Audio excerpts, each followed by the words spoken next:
अस्सलाम वालेकुम viewers, welcome back to our channel readers. आज हम जिस नावल के बारे में बात करने जा रहे हैं उसका नाम है ज़ंजीर। ये एक हवेली पे बेस्ड है, यानी कि फेडरल सिस्टम पे बेस्ड नावल है। इसमें हम जनी होते हुए भी एक लड़की को देखेंगे। इसमें हम टोटल 4 लड़कियों के बारे में पढ़ेंगे जिनकी मुख्तलिफ मुश्किलात हैं उनकी ज़िंदगी में। एक हवेली है जिसमें हीरोइन रहती है और बहुत ज़्यादा स्ट्रिक्ट रूल है वहाँ के। उनका एक दादी जो है वो बहुत ही ज़्यादा सख्त है इस मामले में। जो हीरो होता है वो अपनी बहन से बहुत ज़्यादा प्यार करता है, लेकिन उसकी खातिर वो यहाँ तक कि वो हीरोइन से शादी करने के लिए भी तैयार हो जाता है। जब मैंने इसको पढ़ा था तो मुझे सबसे ज़्यादा इमोशनल जो थी जिस चीज़ ने किया था वो थी हीरोइन की पुप्पो यानी कि अफशां का रोल। जो वो हवेली में टाइम गुजारती है, अपने प्यार को नहीं पाती, तो वो मुझे सबसे ज़्यादा इमोशनल कर गया था। दूसरी लड़की जो है वो है कि जो वन्नी होकर आई होती है और उस पर जुल्म की दास्तान।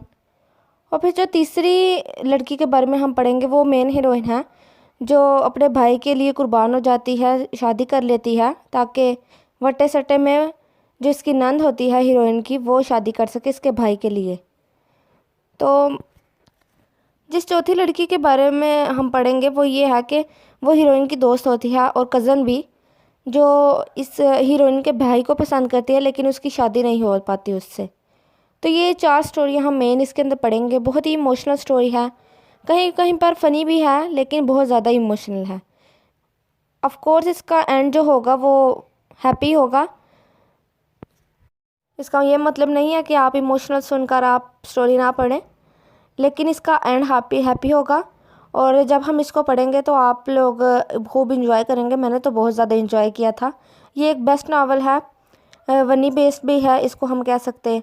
और हीरो जो होगा वो रूड भी है लेकिन बहुत केयरिंग है, लविंग है। वो अपनी बहन से बहुत ज़्यादा प्यार करता है जिसकी खातिर वो कुछ भी करने को तैयार हो जाता है।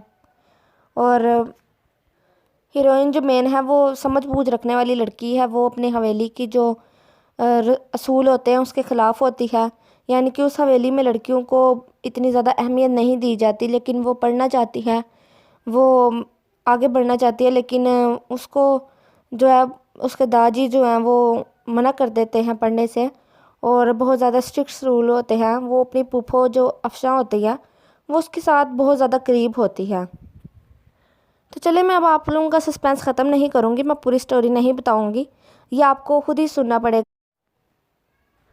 तो चलिए, आज के लिए इतना ही। मुझे दुआओं में याद रखिएगा और खुशी से ज़िंदगी